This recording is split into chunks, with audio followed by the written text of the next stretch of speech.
기도하십니다. 하나님 아버지 감사합니다. 오늘도 사순절 10번째 날 아침입니다. 하나님 저희들에게 말씀을 주시니 은혜로 받고 오늘 하루도 승리하게 하옵소서. 예수님 이름으로 기도합나이다. 아멘. 네, 하나님 말씀은 여호수아 8장 30절에서 35절입니다. 읽습니다. 그때 여호수아가 이스라엘의 하나님 여호와를 위하여 에발산에 한 제단을 쌓았으니 이는 여호와의 종 모세가 이스라엘 자손에게 명령한 것과 모세 율법책에 기록된 대로 소현장을 다듬지 아니한 쇠돌로 만든 제단이라. 무리가 여호와께 번제물과 화목제물을 그 위에 드렸으며 여호수아가 거기서 모세가 기록한 율법을 이스라엘 자손 목전에서 그 돌에 기록함에 온 이스라엘과 그 장로들과 관리들과 재판장들과 본토인뿐 아니라 이방인까지 여호와의 언약궤를 맨 레위 사람 제사장들 앞에서 궤의 좌우에 서대의 절반 그리심산 앞에 절반은 에발산 앞에 섰으니 이는 전에 여호와의 종 모세가 이스라엘 백성에게 축복하라고 명령한 대로 함이라. 그 후에 여호수아가 율법책에 기록된 모든 것대로 축복과 저주하는 율법의 모든 말씀을 낭독하였으니 모세가 명령한 것은 여호수아가 이스라엘 온 회중과 여자들과 아이들과 그들 중에 행동하는 거류들 민들 앞에서 낭독하지 아니한 말이 하나도 없었더라. 아멘. 네, 참사랑 성도 여러분 평안하셨죠? 오늘 아침에도 말씀을 증거합니다. 주제는 그리심산에 속한 자가 되십시오. 그런 주제가 되겠습니다. 이스라엘의 가나안 정복사는 광야 40년 전부가 아닙니다. 가나안 땅에 들어가 길고 지루한 전쟁을 치러야 했죠.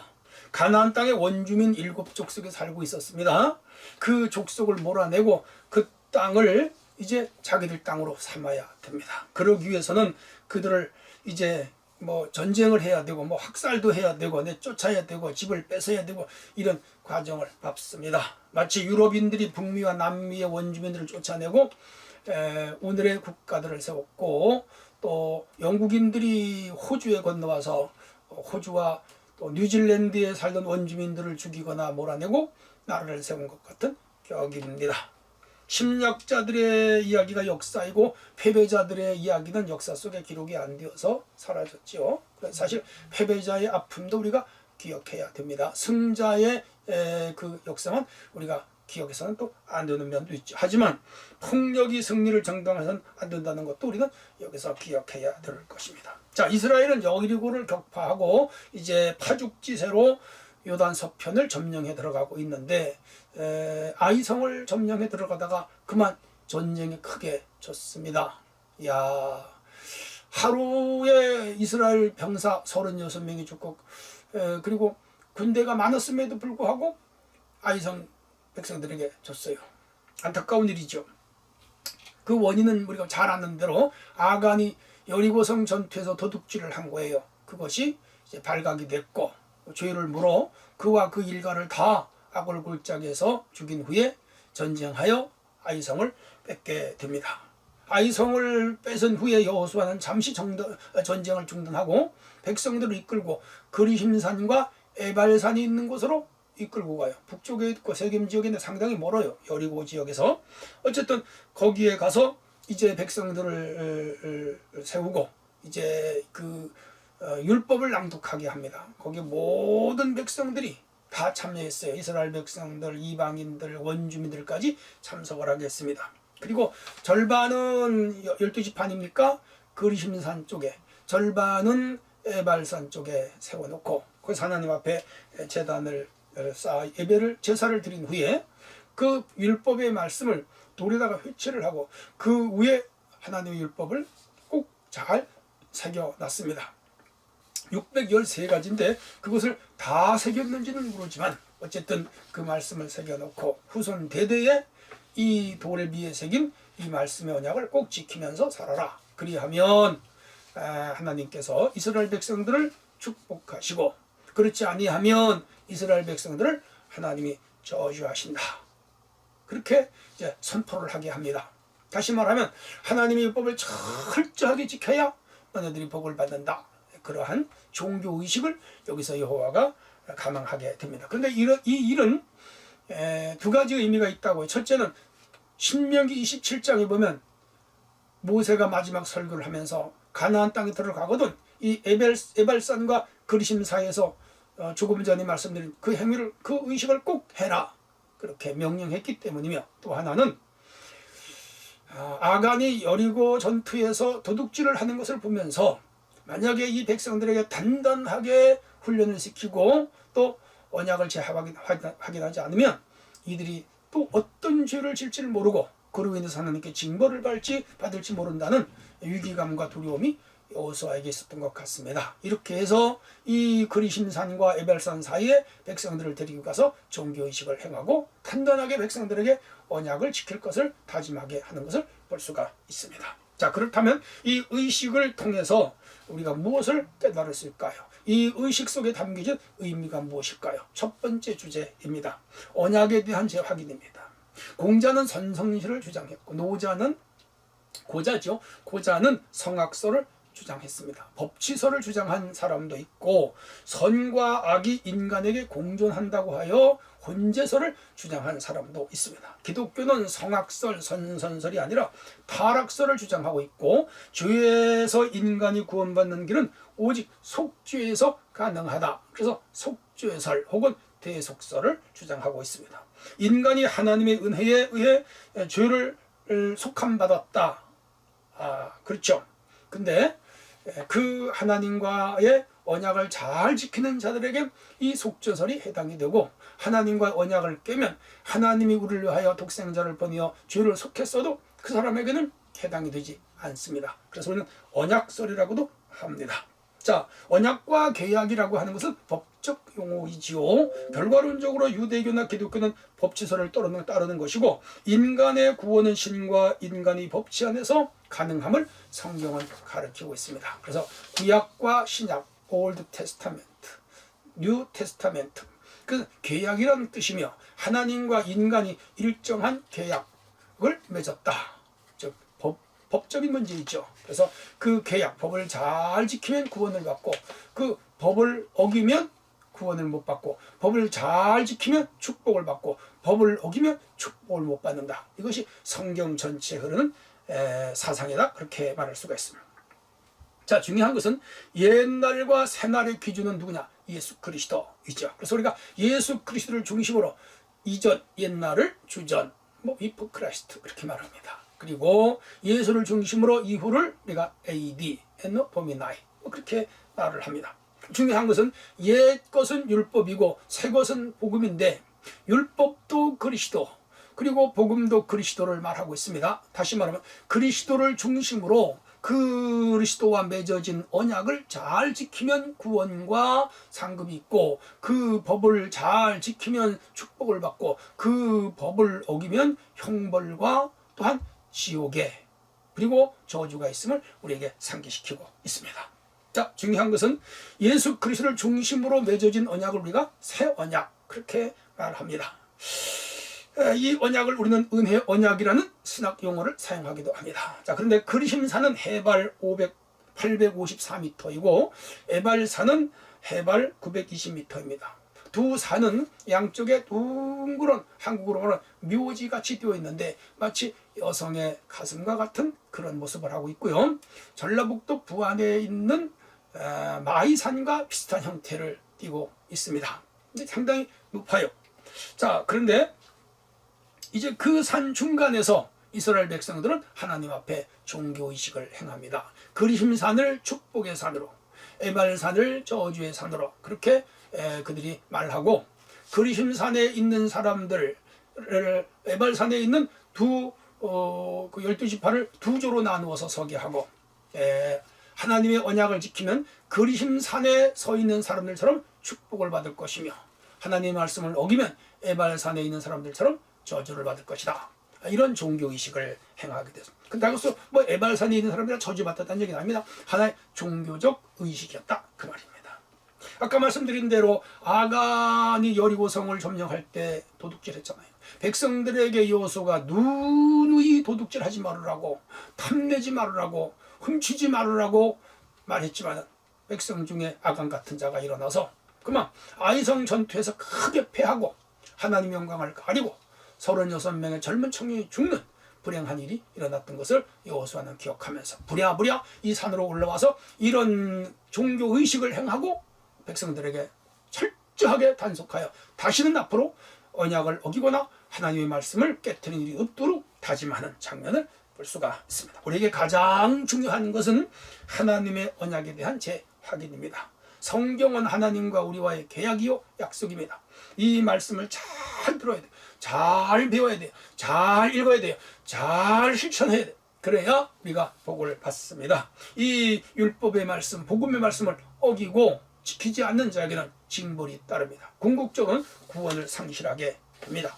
그러므로 오늘 우리는 이 아이성 전투에서 아간 때문에 패배했던 이 사건을 우리가 기억하면서 여호수아가 백성들을 이끌고 그리심산과 에발산에 가서 의식을 향하면서 철저하게 지킬 것을 백성들에게 훈시하고 다짐을 받았듯이 오늘 주의 말씀을 우리는 잘 지키고 잘 따르며 순종하겠습니다. 죄를 멀리하겠습니다. 하나님을 거역하지 않겠습니다. 하나님 뜻대로 살겠습니다. 그렇게 다짐하며 사는 성도들이 되어야 될 줄로 믿습니다. 그래야 축복의 주인공이 될 수가 있습니다. 두 번째 주제입니다. 변질되지 않는 진리를 따라 살 것을 여기서 우리에게 교훈하고 있습니다. 8장 31절을 보면 철연장으로 다듬지 아니한 쇠돌로 만든 단을 쌓아라 그랬습니다. 단을 쌓고 제사를 드리는데 망치나 혹은 정이나 이런 것으로 돌을 깨지 말고 자연석 그대로 단을 쌓고 그 위에 예배를 드리도록 했습니다. 두 가지 의미가 있습니다. 첫째는 자연석은 변질되지 않는 진리를 가리킵니다. 하나님의 말씀과 계명들은 영원히 변치 않는 진리입니다. 1.1획도 변개치 아니하는 주의 말씀입니다.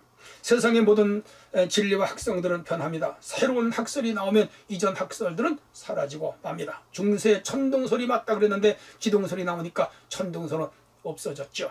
진화론을 과학자들이 말하지만 새로운 학설이 나오면 진화론도 사라질 것입니다. 지금은 빅뱅 이론이 우주의 기원으로 말하고 있지만 새로운 또 그 학문 주장이 나올 수도 있습니다. 그런데 하나님의 말씀은 영원히 변치 않는 말씀입니다. 그러므로 오늘 우리가 믿고 따를 것은 오직 하나님의 말씀, 창조설, 죄로 인한 타락한 인간을 죄로 인하여 영원한 멸망을 가져올 인간들을 구원하는 길은 예수 그리스도 십자가 공로엔 없다는 이 사실을 우리는 믿어야 됩니다. 또 하나는 변치 않는 자연석은 예수 그리스도를 가리킵니다. 자연석으로 제단을 쌓지 말고 자연석으로 제단을 쌓게 한 것은 예수 그리스도를 중심으로 예배가 되어야 함을 우리에게 예표하고 있습니다. 그렇습니다. 오늘 우리 모든 예배의 중심은 예수 그리스도, 찬양의 중심은 예수 그리스도, 교회의 중심은 예수 그리스도, 오늘 우리 생활의 중심은 오직 예수 그리스도입니다. 이 구약 예수님으로부터 한 1000여 전에 있어진 이 출애굽의 사건이지만은 1500년 전에 있었던 출애굽의 사건이지만은 이 사건 속에 바로 예수 그리스도, 흠도 티도 없는 자연석과 같은 예수 그리스도를 통하여 구원이 이루어진다는 것을 우리에게 가르치고 있습니다. 그리고 신약에서 바울은 반석은 예수 그리스도, 자연석은 예수 그리스도라고 말합니다. 리빙스톤이라고도 말해요. 그래서 예수 그리스도를 보여주는 사건이 이 그리심산과 에발산 사이에 자연석으로 단을 쌓고 예배를 드린 것입니다. 그러므로 오늘 기독교인의 삶은 시작과 진행과 결과가 예수 그리스도가 중심이 되어야 되고 우리의 모든 삶이 예수 그리스도가 중심이 되어야 됩니다. 제가 성경 해석을 합니다만 성경 해석도 예수 그리스도를 중심으로 우리가 먹든지 마시든지 무엇을든지 모든 삶의 중심은 예수 그리스도가 되어야 됩니다. 그럴 때 하나님이 기뻐하십니다. 그럴 때 우리가 상급과 축복을 받습니다. 그러할 때 우리에게 기도응답이 옵니다. 사랑하는 성도 여러분, 언제나 자연석 되시는 예수 그리스도를 중심으로 사는 삶이 되어지시기를 바랍니다. 마지막 세 번째 주제입니다. 축복과 저주는 자신의 선택의 결과임을 우리가 알아야 됩니다. 34절로 35절. 그의 여호수아가 율법책에 기록된 모든 것대로 축복과 저주하는 율법의 모든 말씀을 낭독하니 모세가 명령한 것은 여호수아가 이스라엘 온 회중과 여자들과 아이들과 그 중에 동행하는 거류민들 앞에서 낭독하지 아니한 말이 하나도 없더라. 아마도 신명기서를 낭독하지 않았을까 그렇게 추측이 됩니다. 시몬과 레위와 유다와 이사갈, 요셉, 베냐민은 그림산에 서게 했고, 신명기 27장 12절입니다. 루벤, 갓, 아셀, 스불론, 단, 납달리는 저주하기 위하여 에발산, 신명기 27장 13절에. 그래서 12지파 중에 6지파를 나누어서 양쪽 산에 세웠습니다. 그리심산은 축복의 산, 에발산은 저주의 산이라 그렇게 말했습니다. 그래서 이 말씀을 잘 지키면 그리심산에 선 백성들처럼 16지파처럼 그렇게 축복을 받을 것이고, 만약 이 말씀을 어기고 율법을 지키지 아니하면 에발산 쪽에 선 6지파처럼 저주를 받게 될 것이다. 그렇게 선언하겠습니다. 물론 종교적인 퍼포먼스이지 이것이 에발산에 선 사람들이 다 저주를 받았다, 그것은 아닙니다. 오늘 우리 신앙생활이나 종교의식에도 일종의 그 종교의식 퍼포먼스 같은 거, 예를 들면 목사님이 두 손을 두고 축복 기도를 하잖아요. 근데 손을 들고 해야 축복이 오고 손을 내리고 하면 축복이 안 옵니까? 그건 아니죠. 종교의식, 이를테면 어떻게 퍼포먼스 같은 것이죠.